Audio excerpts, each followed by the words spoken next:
네, 고향 저유소 화재 사건 이주 노동자를 조사한 경찰이 무려 123차례나 거짓말하지 말라고 이주 노동자를 압박한 것으로 나타났습니다. 어떻게 봐야 할까요? 이슈플러스 장한지 기자 나와 있습니다. 장 기자, 일단 사건 내용부터 다시 좀 짚어볼까요? 네, 지난해 10월 경기 고양시 덕양구 대한송유공사 저유소에서 대형 화재가 발생했었습니다. 네. 스리랑카 이주 노동자가 인근에서 날린 풍등이 화재 원인으로 꼽혔는데요. 네. 이제 화재는 17시간 만에 진화가 되긴 했지만 재산 피해만 43억 5천만 원에 이르렀습니다. 네. 당시 국가기관 시설이 이렇게 테러도 아니고 어떻게 보면 허접한 풍등 하나에 대형 화재로 이어진다는 게 말이나 되냐는 비판이 일기도 네. 했었는데요. 경찰은 풍등을 날린 스리랑카인 A씨를 포함해서 한국인 책임자 등 5명을 기소 의견으로 검찰에 송치했습니다. 네, 경찰 조사 과정에서 그런데 문제가 있었던 모양이네요.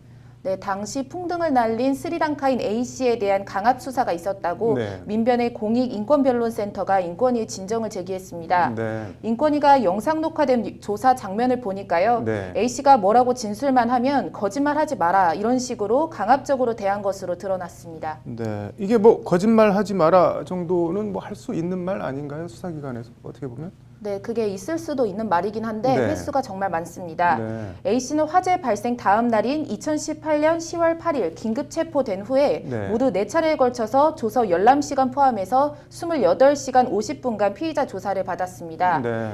피의자 신문조서를 분석을 해보니까 네. 피의자 신문조서에만 총 62회 거짓말하지 마라, 거짓말이다 라는 표현이 등장했는데요. 네. 더욱 눈에 띄는 거는 1차 조서에는 1회, 2차 조서인 0회, 그리고 3차 조서인 5회였는데 네. 이제 4차 조서 마지막에 보니까 네. 거짓말하지 말라는 식의 표현이 무려 56회나 집중돼 나타났습니다.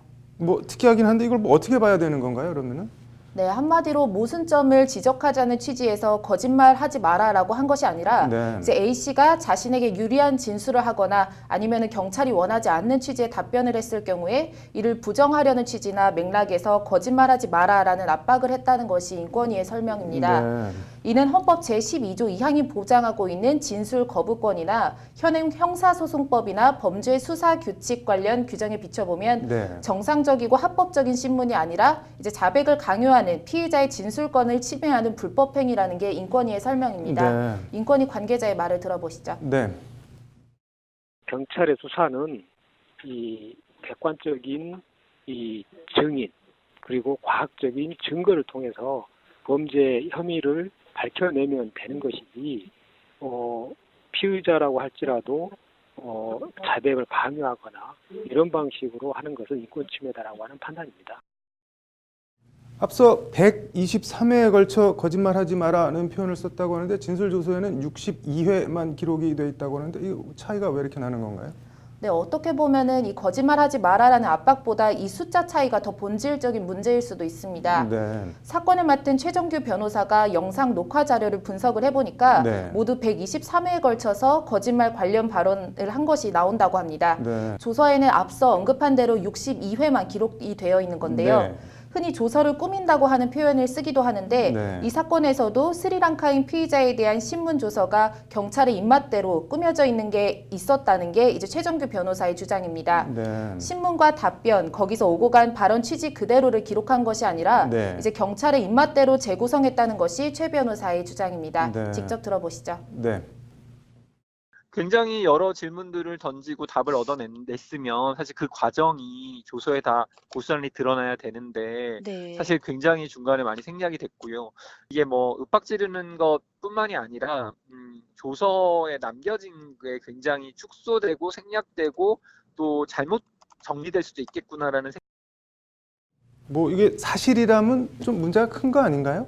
경찰의 이런 조서 꾸미기와 관련된 이제 피해 호소는 숫자로도 입증이 됩니다. 네. 최근 3년간 인권위에 접수된 경찰에 대한 인권 침해 진정 건수를 보면 네. 2015년에는 1,363건, 2016년에는 1,482건, 2017년에는 1,551건으로 조금씩 늘고 있는 것으로 나타났습니다. 네. 2015년에 가장 많은 비중을 차지했던 폭행, 가혹행위로 인한 인권 침해는 점점 주는 반면에 이제 불리한 진술 강요, 심야, 장시간 조사 및 편파 부당 수사 부분은 점점 늘더니 2017년에는 가장 많은 비중을 차지하기도 했습니다. 네. 그럼 뭔가 대안이 필요할 것 같은데 어떤가요?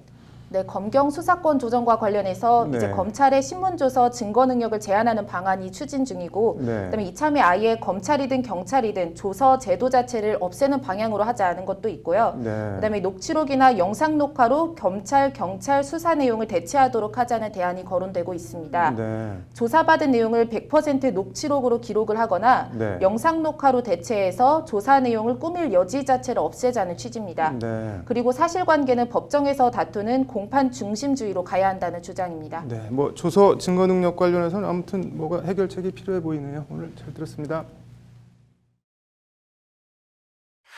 경기도 고양 저유소 화재 사건에서 풍등을 날린 외국인 노동자에 대해 경찰이 무려 123차례나 거짓말하지 말라고 강압 수사를 했다는 내용 어제 보도해 드렸는데요. 이 이주 노동자가 조사 과정에서 변호인 조력을 받았어도 경찰이 그렇게 인권 침해 수사를 할 수 있었을까요? 관련해서 오늘 서울 양재동 L타워에선 법무부 주최로 형사 공공 변호인 제도, 피의자 국선 변호인 도입을 위한 공청회가 열렸습니다. 현장을 신세아 기자가 취재했습니다. 법무부 관계자와 서울대 로스쿨 이우영 교수, 서울고법 양시훈 판사, 정영훈 대한변협 인권이사, 양홍석 참여연대 공익법센터 소장 등 각계를 대표하는 법률 전문가들이 한자리에 모였습니다. 형사 공공 변호인 제도 도입을 위한 형사소송법과 법률구조법 일부 개정안 내용과 방향을 논의하기 위해서입니다. 형사 공공 변호인 제도는 법원 재판 단계가 아닌 경찰이나 검찰 수사 단계에서부터 변호인 조력을 받을 수 있도록 국선 변호인을 선임해주는 제도로 피의자 국선 변호인 제도라고도 불립니다. 법무부는 수사 과정에서 인권 보호 등을 위해 작년 5월부터 이 제도 도입을 위한 초석을 다져왔습니다. 형사 공공변호인 제도가 도입되면 수사 단계에서 인권 침해가 방지되고 헌법상 기본권인 변호인의 조력을 받을 권리가 실질화될 것으로. 형사 공공 변호인 제도의 골자는 현재 구속 전 피의자 신문, 체포 구속 적부 심사, 형사재판 등 법원에서만 제공하던 국선 변호인 선임 범위를 수사 단계까지 확대하는 겁니다. 적용 대상 범죄는 유죄 선고 시 단기 3년 이상의 징역에 해당하는 혐의의 중범죄에 국한합니다. 혐의가 무거운 만큼 수사 단계에서부터 적절한 법률적 도움을 받도록 하자는 취지입니다.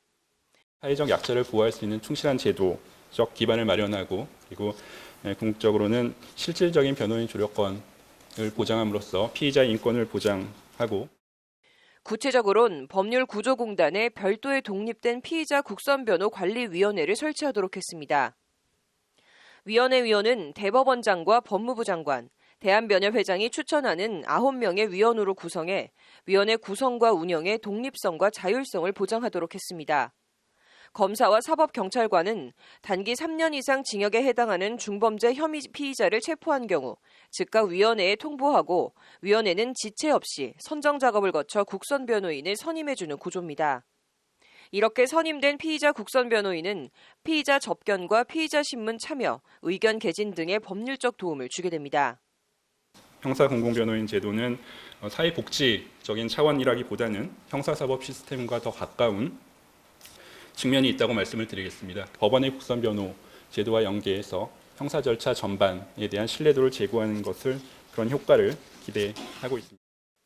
사회적 약자에 대한 인권 보호라는 취지에도 불구하고 살인이나 강간, 강도 같은 중범죄를 저지른 피의자를 국민 세금으로 도와줘야 하냐는 일각의 비판은 제도 도입을 위해 넘어야 할 장애물입니다.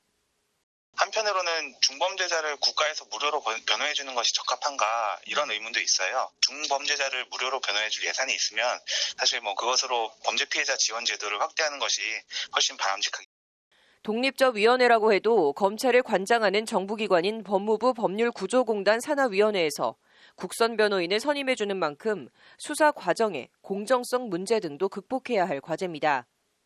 공청회 참가자들도 위원회 운영의 독립성과 중립성 보장의 중요성에 공감하면서 대한변협이나 각 지방 변호사회와의 협업을 통한 공정하고도 효율적인 위원회 운영 방안 등을 제언했습니다. 피의자에게 국선 변호인을 선정하여 주는 것에서 나아가 실질적인 변호가 이루어질 수 있도록 해야 한다는 것이 법조계의 일갈입니다.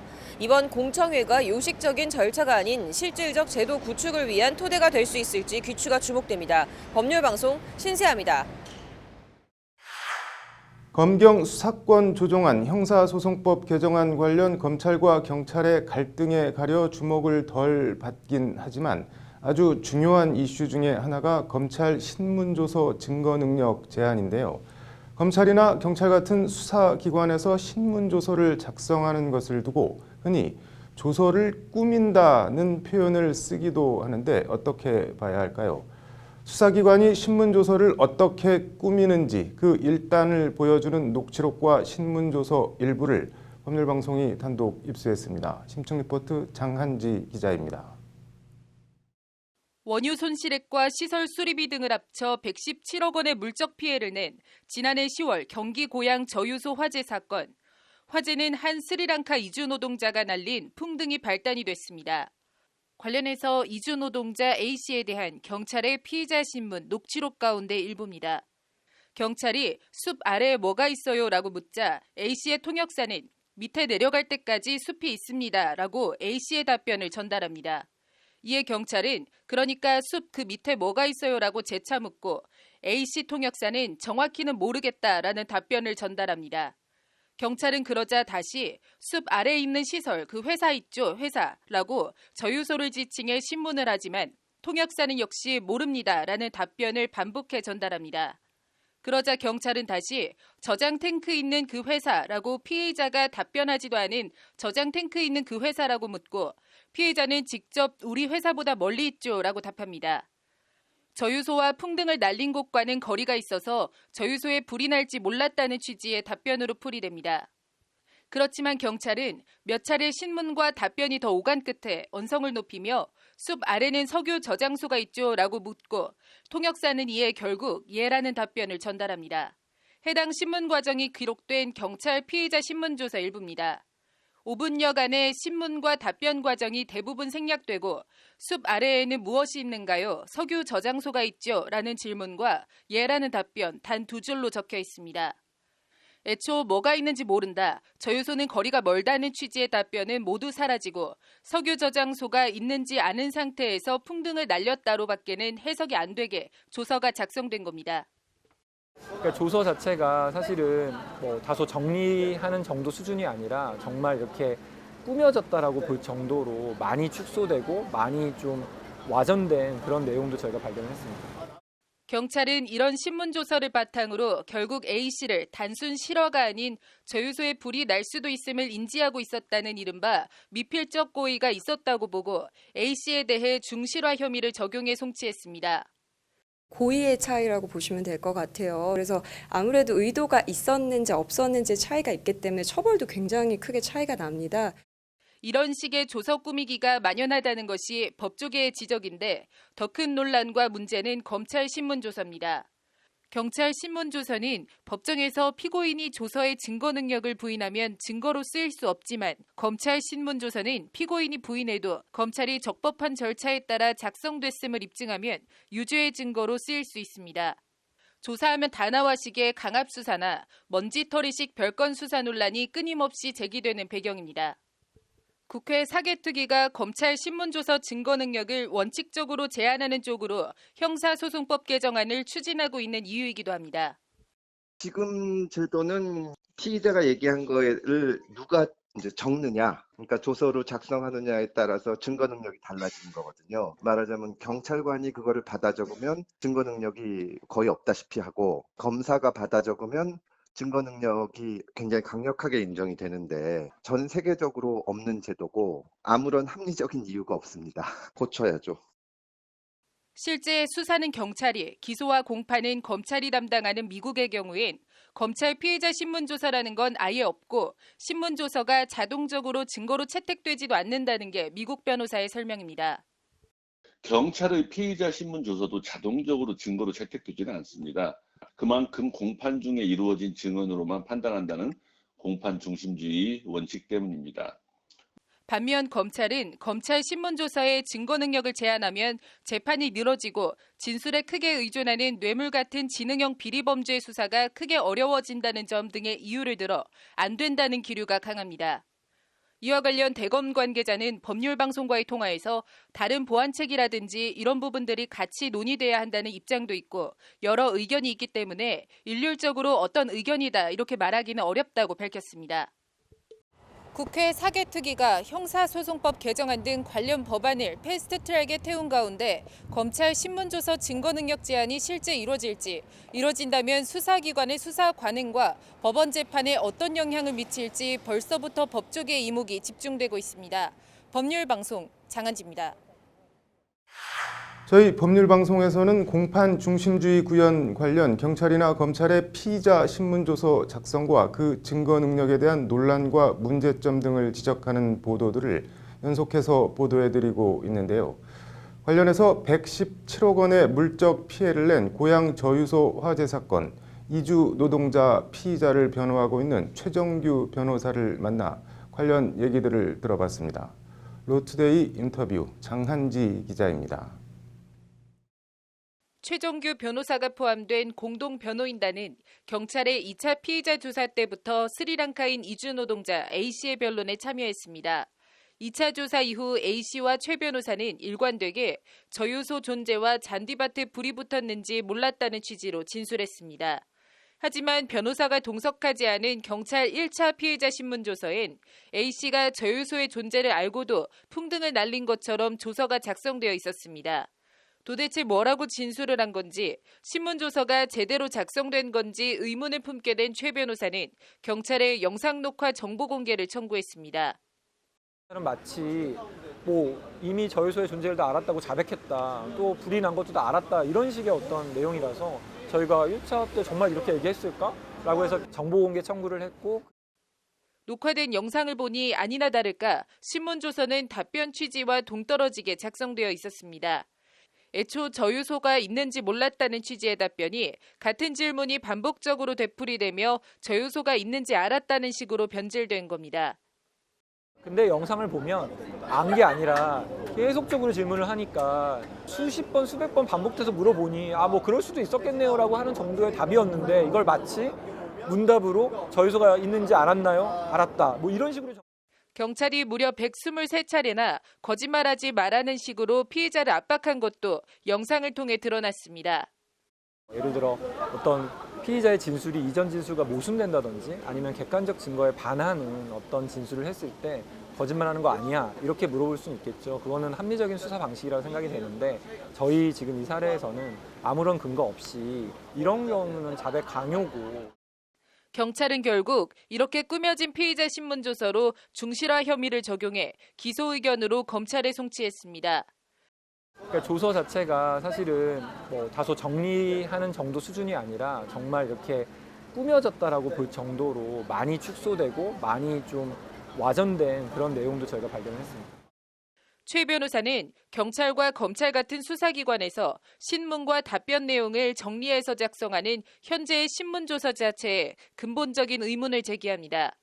영상 녹화를 하면 뭘 묻고 어떻게 대답했는지를 고스란히 다 파악할 수 있는데 굳이 조서라는 걸 작성해야 하냐는 지적입니다. 그러면 영상 녹화가 되면 녹취록이 만들어질 수 있는 거고, 어떻게 질문했고 어떻게 답했는지가 낱낱이 다 기록이 되는 세상에 굳이 이런 조서를 통해서 이런 부분들을 정리한다는 게 시대착오적인 발상이 아닌가. 검찰 신문조서 증거능력 제한 형사소송법 개정안 패스트트랙에 반발하고 있는 검찰을 향해서도 일침을 날렸습니다. 너무 수사 편의만 생각하는 것 아니냐는 비판입니다. 이런 부인하는 사건, 무죄를 주장하는 사건에 검찰에서 이렇게 얘기했으니 그냥 그걸 증거능력을 인정하는 게 정말 어떻게 보면 억울한 피고인이 발생할 수 있는 그런 상황이 되지 않을까. 지금처럼 그냥 쉽게 하는 거에 너무 익숙해져서. 최 변호사는 나아가 재판 변론조서도 판사 발언을 포함해 전 과정을 다 녹음해야 한다고 주장합니다. 당사자들이 재판에 갔을 때 판사가 무슨 얘기하는지 잘 이해를 못하는 경우가 많이 있습니다. 그러면 나중에 이제 변론조서를 열람등사를 해보는데 변론조서에는 판사가 얘기한 내용이 제대로 정리가 안 돼 있는 거죠. 그런 문제 제기가 있고요. 이렇게 변론 과정을 녹음하게 되면 일부 판사들의 막말이나 고압적인 태도도 사라지고 전관예우 등 부작용도 자연스럽게 사라지게 될 거라는 게 최 변호사의 말입니다. 판사들의 이야기도, 법정에서 하는 이야기도 다 녹음돼서 이런 게 모니터링이 되는 것이 더 투명한 재판과 공정한 재판에 기여할 수 있는 게 아닐까. 그런 정도의 비용과 노력은 충분히 국민들을 위해서 해야 될 것이 아닌가에 대한. 신문조서 꾸미기로 대변되는 경찰과 검찰의 시대에 뒤떨어진 수사 관행과 법원도 성역은 아니라며 재판을 포함한 형사사법 체계의 근본적인 체질 개선이 필요하다고 역설하는 최정규 변호사. 최 변호사는 고양저유소 풍등 화재 사건은 한 외국인 이주 노동자에게 어느 날 갑자기 벌어진 일로만 치부할 게 아니라는 말을 강조하며 인터뷰를 마무리했습니다.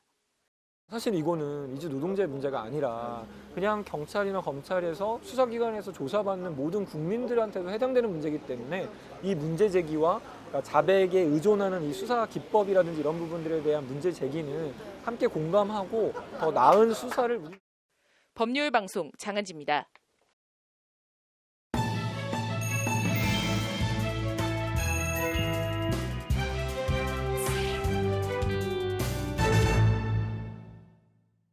오늘 국회에선 검경 수사권 조정 경찰 개혁 관련 청와대와 정부 더불어민주당의 당정청 협의회가 열렸습니다. 협의회에선 국가수사본부 신설 방안 등이 논의됐다고 하는데 이인영 민주당 원내대표는 검경 수사권 조정에 반발하는 문무일 검찰총장을 향해 지극히 유감스럽다는 직격탄을 날렸다고 합니다.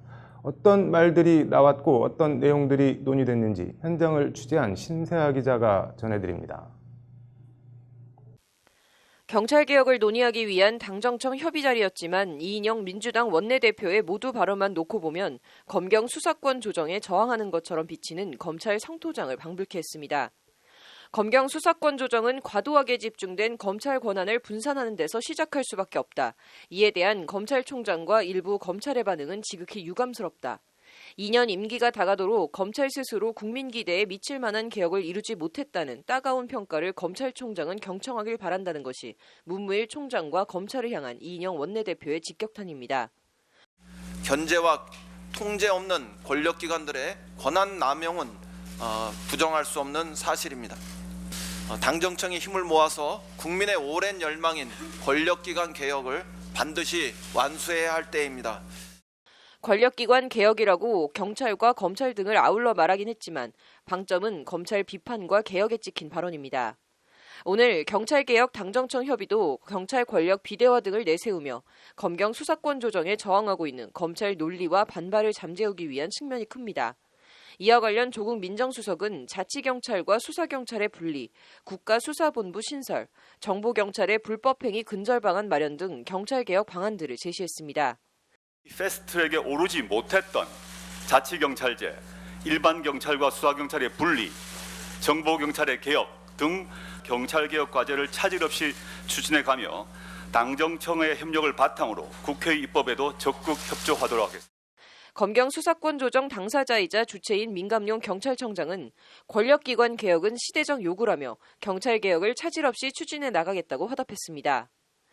엄중한 책임감과 의지를 가지고 과거 경찰의 과거에 대한 반성과 성찰을 해가면서 국민이 진정으로 바라는 민주, 인권, 민생 경찰을 확고한 지향점으로 삼.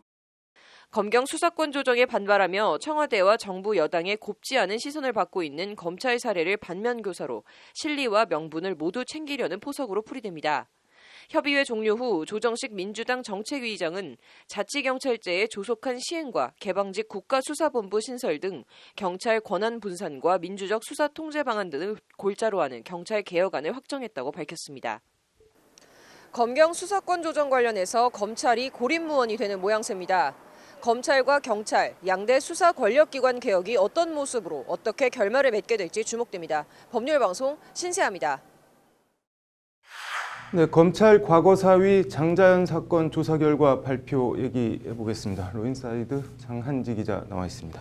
장 기자, 먼저 장자연 사건 조사 대상 의혹부터 다시 좀 짚어볼까요? 네, 장자연 사건의 핵심 의혹은 크게 두 가지입니다. 하나는 술 접대와 성 접대가 있었는지, 그리고 장자연 사건 수사 외압이 있었는지 여부입니다. 세부적으로는 소속자 대표 김종승 씨의 강요와 협박, 조선일보의 수사 외압, 장자연 리스트의 존재, 김종승의 위증 여부 등 8개입니다. 네. 이 8개 의혹에 대해서 대검 진상조사단이 실무를 맡아 조사를 진행했고 어제 조사 결과를 보고받은 검찰 과거사위원회가 그 결과를 발표한 겁니다. 네. 핵심 의혹이죠. 성상납, 성폭력에 대해서는 어떤 결론을 내렸나요? 일단 김종승에 의한 술 접대 지시와 강요 사실은 있었던 것으로 확인됐습니다. 네. 김종승이 기획사 대표라는 우월적 지위를 이용해 소속 연기자를 개인적인 술 접대에 이용하거나 때로는 강압적으로 술 접대를 강요한 사실이 인정된다는 것이 과거사위의 발표입니다. 직접 네. 들어보시죠. 네. 장자연에 대한 폭언 및 그로 인해 장자연이 가졌을 공포심, 술자리에서 장자연이 겪은 강제추행 피해 등등의 진술에 비춰볼 때 늦어도 2008년 9월경부터는 김종승의 술접대 강요 행위가 있었다고 볼 수 있는 사정이 존재한다고 판단됩니다. 강제추행이라는 단어를 썼는데 그러니까 뭐 성상납이나 성폭행이 있었다는 건가요? 네, 그런데 그게 또 성상납이나 성폭행에 대해서는 뚜렷한 네. 결론을 내리지 않았습니다. 네. 과거사위는 일단 장자연이 술자리에서 맥주 한 잔을 채 마시지 않았는데도 네. 마치 약에 취한 사람처럼 인사불성 상태가 됐다는 윤지호 씨의 조사단 진술, 네. 그리고 장자연이 처음에 작성한 문서에 심한 성폭행을 당했다라고 내용을 적었는데 네. 내가 지우라고 했다는 매니저 유장호 씨의 조사단 면담 전 진술 등을 들어서 네. 성폭행 의혹이 있다고 판단했습니다. 네. 과거사위는 그러나 나중에 유장호가 진술을 번복한 점을 들어서 네. 최종 결론 단계에서는 종합하면 장자연이 성폭행 피해를 입었을 것이라는 의혹이 제기될 수 있으나 네. 이들의 진술만으로는 구체적인 가해자, 범행 일시, 장소, 방법 등을 알 수 없다고 결론 내렸습니다. 네, 뭐 의혹은 제기될 수 있지만 범행을 확인해서 특정짓지는 못했다는 건데 장자연 리스트 관련해서는 그럼 어떤 결론을 내렸나요? 네, 비슷하게도 모호한데요. 네. 장자연 문건에 기재된 내용은 대체로 사실에 부합할 것으로 보인다는 것이 검찰 과거사위의 판단입니다. 네. 과거사위는 그러면서 정작 결론에서는 네. 리스트가 작성됐다면 장자연의 피해와 관련됐을 것으로 추측되지만 네. 리스트에 구체적으로 누구 이름이 기재되었는지 등에 대해서 진상규명이 불가능하다는 결론을 내렸습니다. 네. 이것도 뭐 결국 봤다는 사람만 있고 리스트는 있는지 없는지 모르겠다는 결론인데 수사 외압 이 부분 관련해서는 어떤 결론이 나왔나요? 네, 수사 외압 부분에 대해서는 분명하게 있었다라고 판단했는데요. 네. 과거사위는 특히 조선일보를 적시해서 협박한 사실을 확인했다고 밝혔습니다. 네. 직접 들어보시죠. 네. 조선일보 관계자들의 수사 무마 외압 행사 여부.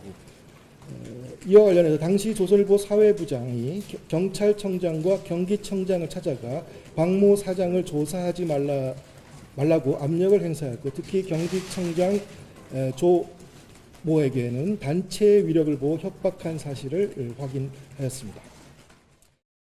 여기서 경기청장 조모 씨는 조현호 경기청장인데요. 네. 조 전 청장은 진상조사단 조사에서 A씨가 찾아와 조선일보는 정권을 창출할 수도 있고 퇴출시킬 수도 있다. 이명박 정부가 우리 조선일보하고 한번 붙자는 겁니까? 라며 자신을 협박했다고 진술한 바 있습니다. 네. 과거사위는 또 장자연 강제추행 피의자 신분으로 조사를 받을 당시 조선일보 조모 기자의 아내가 검사인 점을 수사 검사와 공유한 것도 부적절한 처신이라면서 네. 이제 재발 방지책 마련을 권고했습니다. 네. 뭐 그래서 결론적으로 검찰 과거사위 최종 권고 내용이 어떻게 되나요?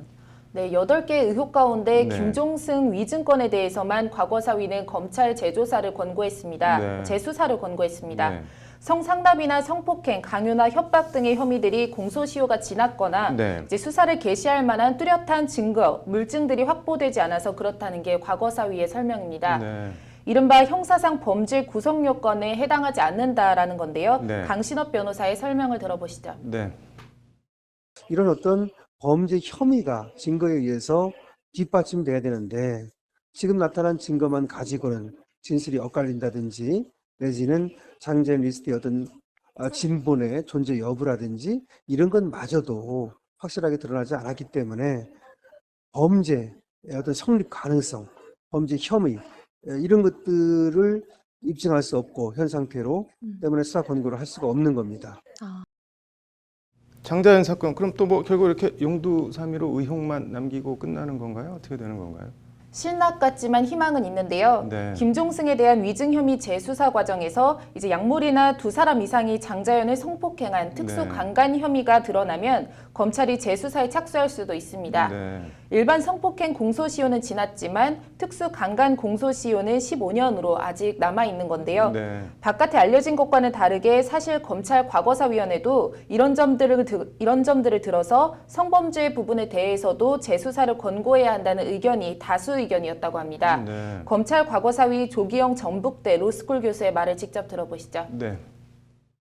증거가 부족한 것도 분명하지만 전혀 없는 것도 아니고, 그리고 조사단 같은 경우는 강제 수사 권한 이런 게 없습니다. 핵심 참고인의 경우에는 끝까지 진술을 하러 나오지 않았거든요. 근데 이런 것들을 봤을 때 수사기관이 좀 조사할 수 있었으면 좋겠다. 그게 다수 의견이었습니다. 다수 의견은 그렇지만 네. 관련 법리 등을 감안해 앞서 설명드린 최종 결론을 내렸다는 게 조 교수의 설명입니다. 네. 관련해서 과거사위는 증거 보존 등의 차원에서 네. 조사와 경과, 결과 내용 등을 백서로 만들고 관련 조사 자료들을 2024년 6월까지 보존할 것을 법무부에 권고했습니다. 네. 어쨌든 결국 또 미완으로 끝났는데 김종승에 대한 검찰 재수사를 지켜봐야겠네요. 오늘 잘 들었습니다. 법제처는 정부 정책과 시책을 법적으로 뒷받침하고 법제 행정을 총괄하는 부처인데요. 문재인 정부 출범 3년차를 맞아 정부 법제처가 오늘 각 부처 법무 담당관을 포함해 각 분야 법제 전문가들과 머리를 맞대고 정부 법제 역량 강화 방안을 모색해보는 토론회 자리를 가졌습니다. 정부 세종 컨벤션센터 토론회 현장을 장한지 기자가 취재했습니다.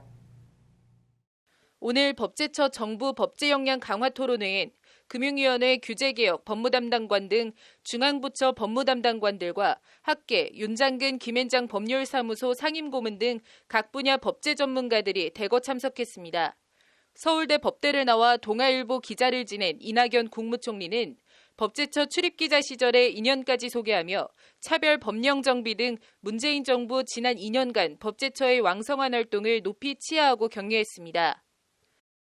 국정과제를 법제화하는 일, 그중에서도 차별적 법령을 개선하는 일, 과도한 결격 사유를 합리화하는 일, 법률 용어를 쉽게 하는 일, 그리고 요즘에는 놀랍게도 규제를 네거티브로 바꾸는 일, 여러분께서 참으로 지난 2년 동안 일 열심히 해주셨고 많은 것이 개선됐다. 중앙부처 법무담당관들과 관련 전문가들이 한자리에 모여 법제 행정 성과와 노하우를 공유하고 정부 법제 역량 강화 방안을 모색해보는 토론회가 열린 것은 문재인 정부 들어서도 오늘이 처음입니다. 이와 관련 김혜숙 법제처장은 정권 출범 3년차 임기가 반환점을 돈 만큼 실질적인 국정 성과 창출과 이를 제도로 뒷받침하기 위해선 정부 각 부처 법무 역량 강화가 무엇보다 중요하다고 강조했습니다. 각 부처 내 입법 총괄 조정자로서 법무 담당관의 역할과 기능을 확고히 하고 역량을 강화할 수 있는 방안부터 함께 찾아보고자 합니다. 급변하는 입법 환경에 대응하여 국정 성과를 창출하는 데 여기 모인 법무 담당자들의 중요성은 날로 더 커지고 있습니다. 이어진 토론회에선 각 부처 내 입법 컨트롤 타워 기능 정립 및 역량 강화 방안 마련, 적극 행정 법제 확산 및 주요 법제 업무의 효율적 추진을 위한 협력 체계 구축 방안 등이 심도 있게 논의됐습니다.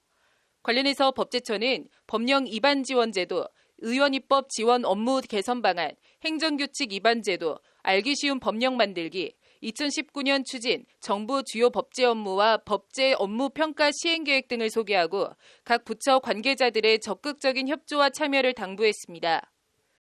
입법을 통한 정책의 제도화뿐만 아니라 혁신 성장을 결정짓는 규제 개혁, 법령의 적정한 해석을 통한 적극 행정까지 모두 여기 모이신 분들의 관심과 적극적인 노력 없이는 해낼 수 없는 과제들입니다.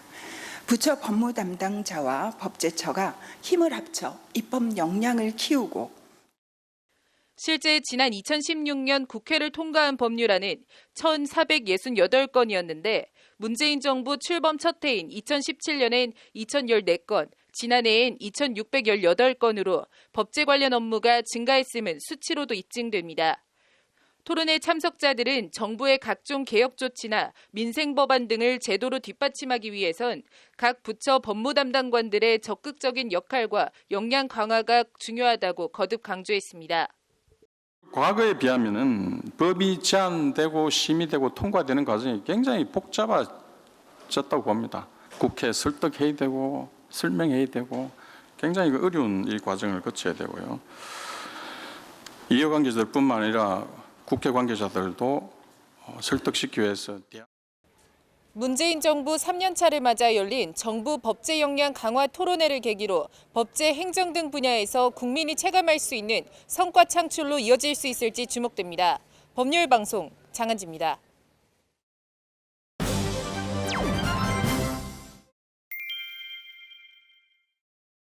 국회의원들의 각종 막말과 망언, 눈살을 찌푸리게 하는 비리와 비위. 어제 오늘의 일은 아니지만 어제 오늘의 일이 아니라고 해서 언제까지 계속 지켜봐야만 하는 걸까요? 법률방송 잠자는 법안을 깨워라. 오늘은 국회의원 국민 소환제 얘기해보겠습니다. 김태현 기자입니다.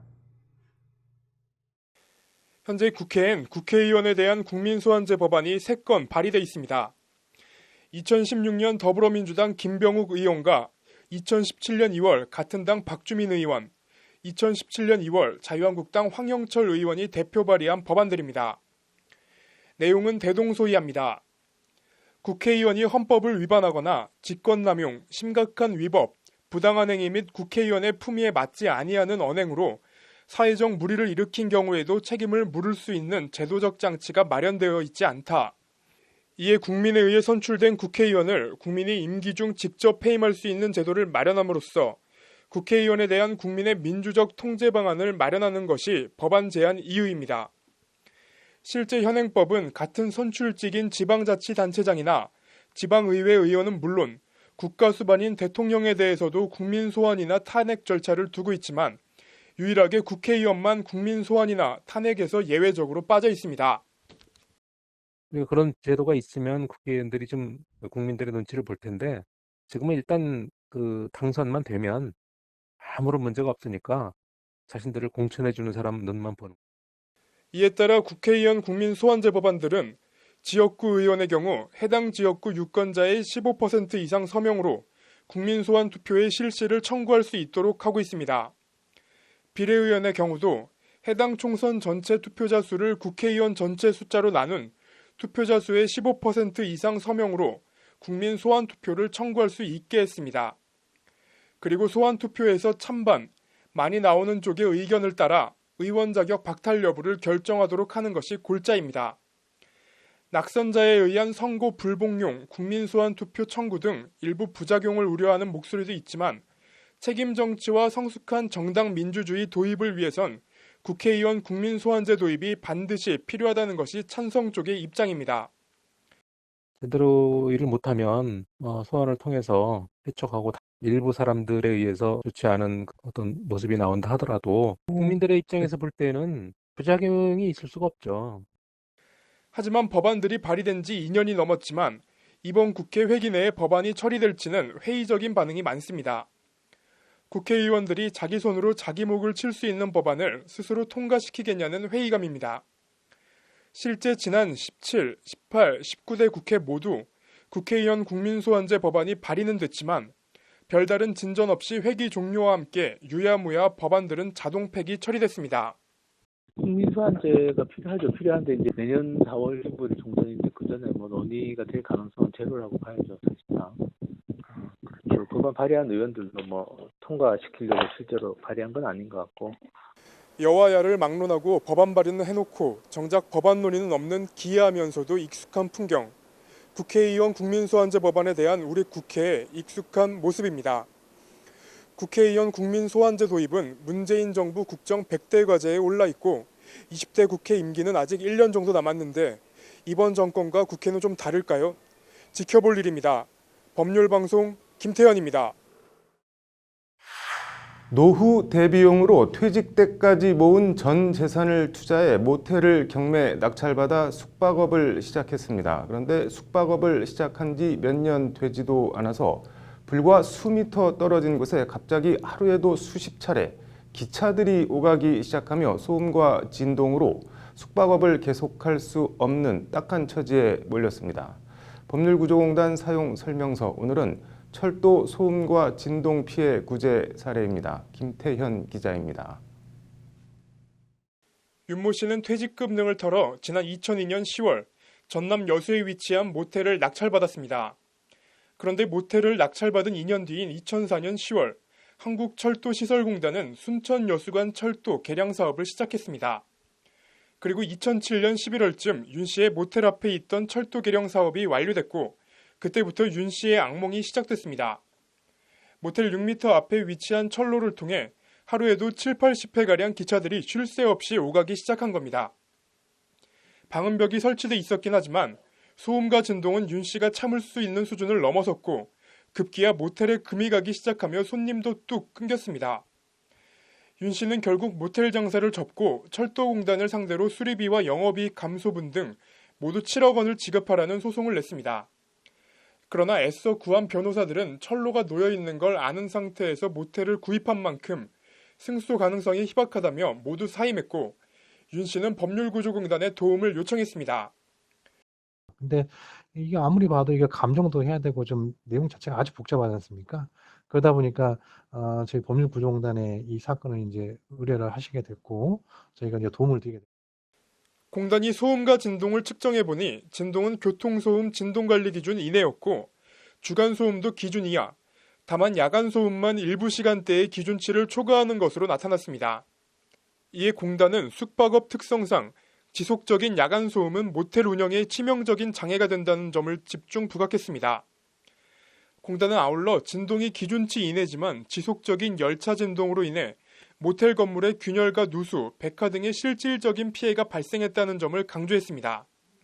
이곳 장소가 모텔이고 숙박업소라는 특징이 있다. 그래서 일반적인 주택가하고도 좀 달리 매우 정숙한 게 요구가 되고 실제로 운행된 이후에 손님이 급감하면서 거의 폐업 위기까지 지금 몰린 상황이다. 가장 중요한 거는 소음 방지 시설하고 진동 저감 시설이다.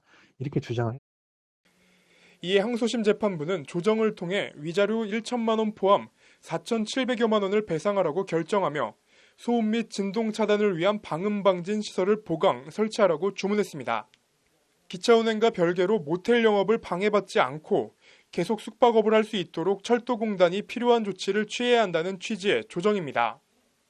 그런데 이 공익사업이라고 해가지고 개인의 재산권을 수인하기 힘든 정도로 아주 심각하게 침해해서는 절대 안 되겠다. 이제 그런 생각이 좀 들고. 법률구조공단은 국가나 지자체의 시책에 협조해야 하지만 그에 따른 피해나 희생을 무조건 감내할 필요는 없다며 정부 사업이라도 물적 정신적 피해가 발생했다면 공단 도움을 받으라고 조언했습니다. 법률방송 김태현입니다.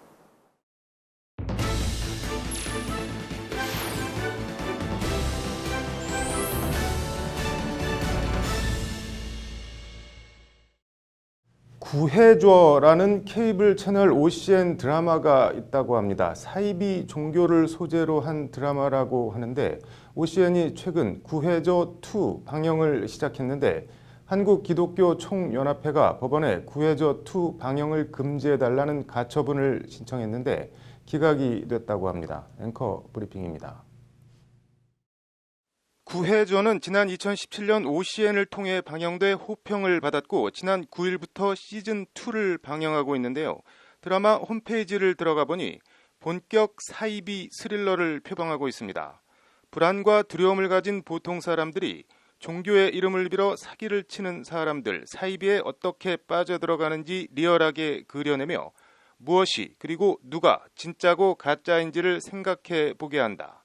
나아가 모두가 진짜라고 믿는 헛된 믿음을 홀로 알아보고 고군분투하는 주인공을 통해 사기꾼들에 의해 종교가 어떻게 이용되는지 이 시대를 고발하는 가짜들의 진짜 이야기를 들려주고자 한다는 것이 제작진의 프로그램 소개입니다. 구원을 담보로 사람들을 현혹하는 목사 역은 배우 천호진이 맡았습니다. 그런데 이 드라마가 무척 불편한 단체가 있나 봅니다. 바로 한국기독교총연합회 한기총입니다. 구해줘2의 방송사 오시언을 소유한 CJ E&M과 제작사인 히든 시퀀스를 상대로 법원에 방영금지 가처분 신청을 낸 겁니다. 개신교의 상징인 십자가나 믿음이라는 가치를 사이비 종교의 상징물이나 가치로 활용하는 등 개신교가 사이비 종교로 오인되게 해 한기총의 명예를 훼손하고 종교활동의 자유를 침해하고 있다는 것이 한기총의 가처분 신청 사유입니다. 이에 사건을 심리한 서울중앙지법 민사 50부 이승년 수석 부장판사는 이유 없다며 한기총이 낸 가처분 신청을 받아들이지 않았습니다. 재판부는 먼저 드라마의 방영 등 표현 행위 자체를 금지하는 건 표현의 자유를 근본적으로 제한하는 것이고 표현 행위에 대한 사전 억제는 검열을 금지하는 헌법 취지에 비춰 원칙적으로 허용되지 않는다는 표현의 자유에 대한 원론적인 입장을 강조했습니다. 재판부는 그러면서 구해줘2의 경우 합리적인 시청자라면 드라마 내용을 진실로 받아들이기보다 사이비 종교에 관한 허구 드라마임을 충분히 인식할 수 있다고 판시했습니다. 재판부는 허구적 사건을 소재로 한 점, 매회 드라마 시작 부분에 드라마 내용이 픽션이며 등장인물이나 기관, 종교가 실제와는 어떤 관련도 없다는 자막을 삽입한 점 등을 판단 근거로 삼았다고 설명했습니다. 가처분 신청을 낸 한기총 회장인 서울사랑제일교회 전광훈 목사는 설교 시간에 내년 4월 15일 총선에는 빨갱이 국회의원들 다 쳐내버려야 돼. 다 쳐내버려야 돼. 이 자식들. 지금 국회가 다 빨갱이 자식들이 다 차지해서 말이야. 라는 등의 발언이 최근 방송에서 공개돼 논란이 되고 있기도 합니다. 해당 교회 관계자들은 관련 내용을 취재하던 MBC 취재진을 폭행하고 카메라를 부순 혐의 등으로 경찰에 입건돼 조사를 받고 있기도 합니다. 관련해서 한기총 홈페이지에 들어가 보니 공산주의로 가는 반기독교 언론 MBC가 황교안 대표와 전광훈 목사의 퇴출을 위하여 악마의 편집으로 1,200만 기독교인과 자유민주주의를 수호하는 애국 국민들을 공산주의 인민재판하고 있다는 성명서를 홈피 대문에 걸어놓고 있습니다. 프랑스 철학자 보드리아르가 정립한 개념인데 하이퍼 리얼리티라는 개념이 있습니다. 진짜보다 더 진짜 같은, 실제보다 더 실제 같은 어떤 복제품이나 현상 등을 지칭하는 개념입니다. 영화 매트릭스에서 컴퓨터가 만든 가상 세계를 생각하면 될 것 같습니다. 구해줘2를 둘러싼 가처분 신청을 보면서 문득 허구와 실제, 사이비와 진짜 그 경계가 무엇인지 순간 헷갈리면서 문득 하이퍼 리얼리티라는 단어가 떠올랐습니다. 앵커 브리핑. 삼성 바이오로직스 분식회계 의혹과 관련해 증거를 인멸하라고 교사한 혐의를 받는 김태한 삼성 바이오로직스 대표이사에 대한 구속영장 실질심사가 오늘 서울중앙지법에서 열렸습니다. 앵커 브리핑입니다. 오늘 오전 10시 6분쯤 법원에 나온 김 대표는 증거인멸을 직접 지시했나, 증거인멸 내용이 이재용 부회장 승계 작업과 관련이 있는가 등 기자들의 질문에 아무런 답변을 하지 않고 굳은 얼굴로 법정으로 들어갔습니다. 오늘 법원에선 같은 혐의를 받는 김모 삼성전자 사업지원 TF 부사장과 박모 삼성전자 부사장에 대한 구속 전 피의자 신문도 함께 진행됐습니다. 김 대표는 삼성바이오 분식회계에 대한 검찰 수사를 앞두고 관련 회계 자료와 내부 보고서 등을 은폐 조작하는 과정을 총괄적으로 지시한 혐의입니다.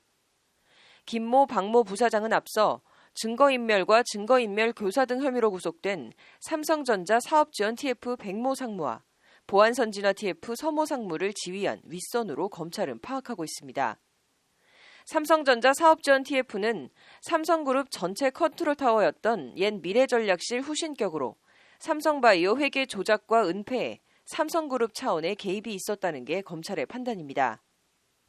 이와 관련 삼성바이오와 삼성에피스 임원급 실무자들은 직원들의 노트북과 휴대전화를 제출받아 이재용 부회장을 지칭하는 JY나 VIP, 합병, 미전실 같은 키워드들을 검색해 관련 문건을 삭제한 것으로 검찰 수사 결과 드러났습니다.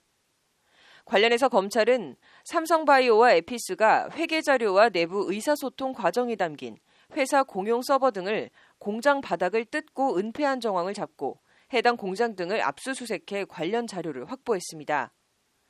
검찰은 또 삼성 에피스가 검찰 수사에 대비해 삭제한 부회장 통화 결과 및 바이오젠사 제안 관련 대응 방안, 폴더 내 파일 2,100여 개 중 상당수를 디지털 포렌식으로 복원해 내용을 들여다보고 있습니다. JY나 합병, 부회장, 이런 키워드가 가리키고 있는 지점은 이재용 부회장입니다. 전체 그림을 보면 삼성물산과 제일모직 합병 과정에 이재용 부회장의 지분 가치 강화를 위해 삼성바이오로직스의 분식 회계가 이루어졌고 이는 결국 이 부회장의 경영권 승계와 맞물려 있다는 것이 검찰 판단입니다. 그리고 이번 삼바 분식회계 사건 자체와는 직접적인 관련이 없어 보이지만 묘하다면 묘한 게 고 노무현 전 대통령 10주기를 맞아 노 전 대통령을 추모하기 위해 한국을 방문한 조지 부시 전 미국 대통령의 방한 첫 일정이 이재용 부회장 면담이라는 것입니다. 삼성전자가 공개한 사진을 보면 부시 전 대통령은 격이 없는 사이를 과시라도 하듯 이 부회장의 어깨에 손을 올리고 두 사람 다 밝게 웃고 있습니다. 방한 첫날, 첫 일정이었던 만큼 당연히 사전에 조율된 일정이었을 겁니다. 삼성과 부시 전 대통령과의 인연은 사실 20년도 넘었을 정도로 오래됐습니다. 삼성은 지난 1996년 부시 대통령의 정치적 고향인 텍사스주도 오스틴에 반도체 공장을 설립하면서 인연을 맺었습니다. 당시 텍사스 주지사였던 부시 전 대통령은 외국 기업 유치에 적극 나섰고 삼성전자 공장 준공식에 직접 참석하기도 했습니다. 지난 2015년 10월 인천에서 열린 미국 팀과 세계팀 골프 대회인 프레지던트컵 대회 개막식에 참석한 부시 전 대통령은 이재용 부회장과 따로 골프 회동을 가졌을 정도로 막역하다면 막역한 사이입니다. 이재용 부회장의 최순실 관련 뇌물 혐의 대법원 상고심이 진행 중에 있고 삼성 바이오로직스 분식회계 검찰 수사가 윗선으로 향해 가고 있는 상황에서 이뤄진 조지 부시 전 미국 대통령의 고 노무현 전 대통령 10주기 추모 한국 방문과 이재용 부회장 면담. 문재인 정부 입장에선 이유를 막론하고 부시 전 대통령의 노 전 대통령 추모 방문이 여러모로 고마울 것입니다. 색안경을 끼고 볼 일은 아니지만 왜인지 세상에 우연히 그냥 일어나는 일은 없다는 말이 머릿속을 맴돕니다. 앵커 브리핑이었습니다.